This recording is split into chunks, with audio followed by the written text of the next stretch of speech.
Hello friends, welcome to my channel. അപ്പോൾ ഞാൻ ഇന്ന് വന്നേക്കുന്നത് നമ്മുടെ സ്വന്തം ഇലയടയുടെ റെസിപ്പിയുമായിട്ടാണ്. നല്ല സോഫ്റ്റ് ആയിട്ടുള്ള ഇലയട. അപ്പോൾ നമുക്ക് ഇത് എങ്ങനെ ഉണ്ടാക്കുന്നതെന്ന് നോക്കിയാലോ. അപ്പോൾ നമുക്ക് നമ്മുടെ ഇലയട ഉണ്ടാക്കാൻ തുടങ്ങാം. അതിനുവേണ്ടി ഞാൻ ഇവിടെ എടുത്തേക്കുന്നത് 1 കപ്പ് അരിപ്പൊടി. നൈസ് ആയിട്ടുള്ള അരിപ്പൊടിയാണ്. നമ്മൾ അപ്പത്തിനും ഇടിയപ്പത്തിനും ഒക്കെ എടുക്കൂലേ, അതേപോലെ നൈസ് ആയിട്ടുള്ള അരിപ്പൊടി. ഇനി ഇതിലേക്ക് നമുക്ക് കുറച്ച് ഉപ്പ് ചേർത്ത് കൊടുക്കാം. നന്നായിട്ടൊന്ന് ഇളക്കി കൊടുക്കുക.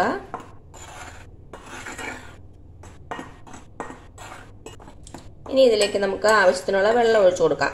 വെള്ളം ഒഴിച്ചു കൊടുക്കുമ്പോൾ എപ്പോഴും നല്ല ചൂടുവെള്ളം ഒഴിച്ചു കൊടുക്കുക, തിളച്ചുകൊണ്ടിരിക്കുന്ന വെള്ളം. അപ്പോൾ തന്നെ നമ്മുടെ അട നല്ല സോഫ്റ്റ് ആയിട്ട് വരുള്ളൂ. നമ്മൾ ഏത് കപ്പിൽ പൊടി എടുത്തോ ആ കപ്പിൻ്റെ അളവിന് തന്നെ വെള്ളം എടുക്കാം.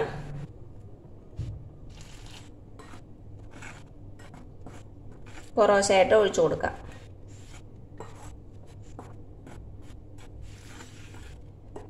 ഞാനിപ്പോൾ ഇവിടെ ഡബിൾ ഹോഴ്സിൻ്റെ പൊടിയാണ് എടുത്തേക്കണത്, ഇടിയപ്പ പൊടി.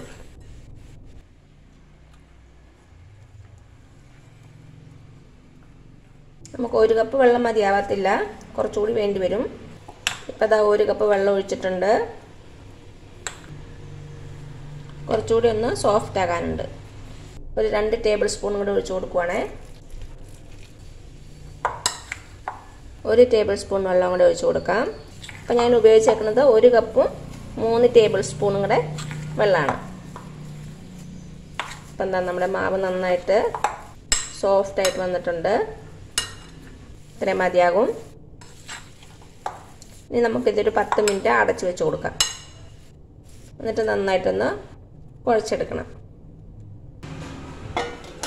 ഇനി നമുക്ക് വേണ്ടത് ശർക്കരയാണ്. ശർക്കര ഞാനിവിടെ ഒരു 1/2 കപ്പോളം എടുത്തിട്ടുണ്ട്.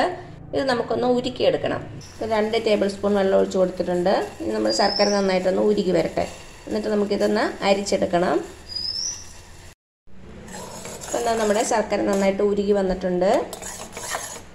നമുക്കിതൊന്ന് അരിച്ച് വേറൊരു പാത്രത്തിലേക്ക് ഒഴിച്ചു കൊടുക്കാം.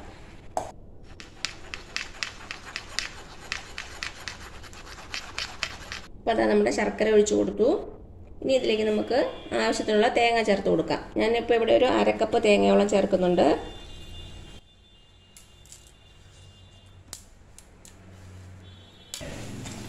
നന്നായിട്ടൊന്ന് മിക്സ് ചെയ്ത് കൊടുക്കാം. ഇതിലേക്ക് കുറച്ച് ഏലക്കാപ്പൊടി ചേർത്ത് കൊടുക്കാം.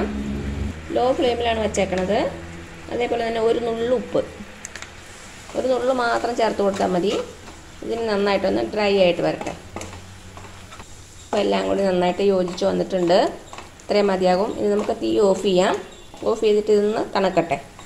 അതുവരെ നമുക്ക് വെയിറ്റ് ചെയ്യാം. അപ്പോൾ ഇതാ നമ്മുടെ മാവ് കുഴച്ച് വെച്ചിട്ട് ഒരു 10 മിനിറ്റ് കഴിഞ്ഞിട്ടുണ്ട്. നമുക്ക് നന്നായിട്ടൊന്ന് കുഴച്ചെടുക്കാം.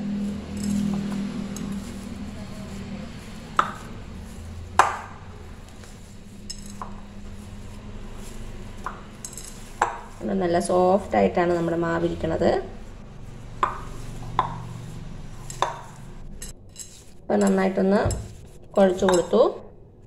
ഇനി നമ്മുടെ മാവ് ഇലയിലേക്ക് പരത്തി കൊടുക്കാം. ഞാൻ ഇലയൊന്ന് നന്നായിട്ട് തുടച്ച് വെച്ചിട്ടുണ്ട്. അതിലേക്ക് നമുക്ക് മാവ് വെച്ച് കൊടുക്കാം. ഞാൻ ഇത്രയും വലുപ്പത്തിലാണ് നമ്മുടെ മാവ് എടുത്തേക്കണത്. ഒരു ചെറിയ പാത്രത്തിൽ കുറച്ച് വെള്ളം എടുക്കുക. നമ്മുടെ കൈ ഒന്ന് മുക്കി കൊടുക്കാം. എന്നിട്ട് നന്നായിട്ടൊന്ന് പരത്താം.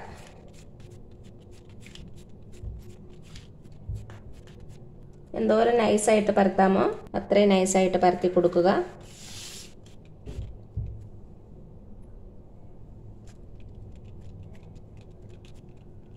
ഇടയ്ക്കിടയ്ക്ക് കൈ നനച്ച് പരത്തി കൊടുക്കാം. അപ്പോൾ ഈസി ആയിട്ട് നമുക്ക് പരത്താൻ പറ്റും. അപ്പോൾ എന്താ നമ്മുടെ മാവ് പരത്തി കൊടുത്തിട്ടുണ്ട്. ഇനി ഇതിലേക്ക് നമുക്ക് ശർക്കരയുടെയും തേങ്ങയുടെയും മിക്സ് വെച്ച് കൊടുക്കാം.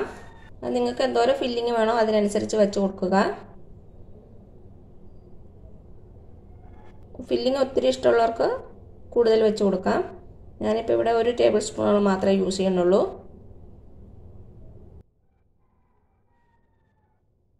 നടുക്ക് വെച്ചിട്ടൊന്ന് സ്പ്രെഡ് ചെയ്ത് കൊടുക്കാം. ഇനി നമുക്ക് നമ്മുടെ ഇലയൊന്ന് മടക്കി കൊടുക്കാം. ഒന്ന് പതുക്കെ ഒന്ന് പ്രസ് ചെയ്ത് കൊടുക്കുക. അപ്പോൾ അതാ ഒരു അട റെഡി ആയിട്ടുണ്ട്. ഇതിവിടെ ഇരിക്കട്ടെ. ഇനി അടുത്ത ഇല എടുത്ത് അതേപോലെ തന്നെ റിപ്പീറ്റ് ചെയ്യാം. കൈ നനച്ച് കൊടുത്തിട്ട് തിന്നായിട്ട് പരത്തുക. ഫില്ലിങ് വെച്ച് കൊടുക്കാം. മടക്കി കൊടുക്കുക. ഇതേപോലെ തന്നെ നമുക്ക് എല്ലാ അടകളും ഉണ്ടാക്കിയെടുക്കാം. എനിക്കിപ്പോൾ ഇവിടെ 6 അടയാണ് കിട്ടിയേക്കണത്. അപ്പോൾ അതാ ഞാനൊരു ഇഡ്ഡലി പാത്രത്തിൽ കുറച്ച് വെള്ളം തിളപ്പിക്കാൻ വെച്ചിട്ടുണ്ട്. അത് നന്നായിട്ട് തിളച്ച ആവിയൊക്കെ വരുന്നുണ്ട്. നമ്മുടെ അടകൾ ഓരോന്നായിട്ട് ഇതിലേക്ക് വെച്ച് കൊടുക്കാം.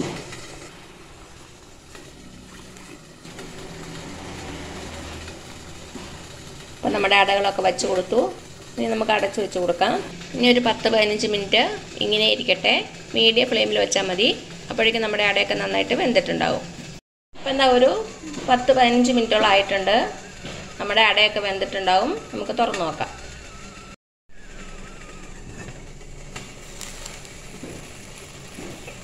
നമ്മുടെ ഇലയൊക്കെ നന്നായിട്ട് വാടിയിട്ടുണ്ട്. ഇനി നമുക്ക് തീ ഓഫ് ചെയ്യാം. ഇനി ഇതൊരു പാത്രത്തിലേക്ക് എടുത്ത് വെക്കാം.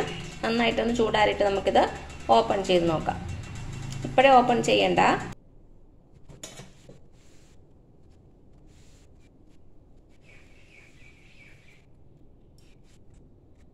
ഇപ്പം നമ്മുടെ അടയൊക്കെ ഞാനൊരു പാത്രത്തിലേക്ക് എടുത്ത് വെച്ചു.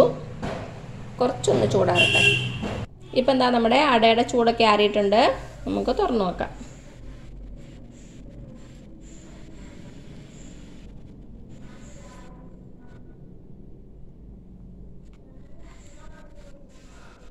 ദാ നമ്മുടെ അട സൂപ്പറായിട്ട് റെഡി ആയിട്ടുണ്ട്.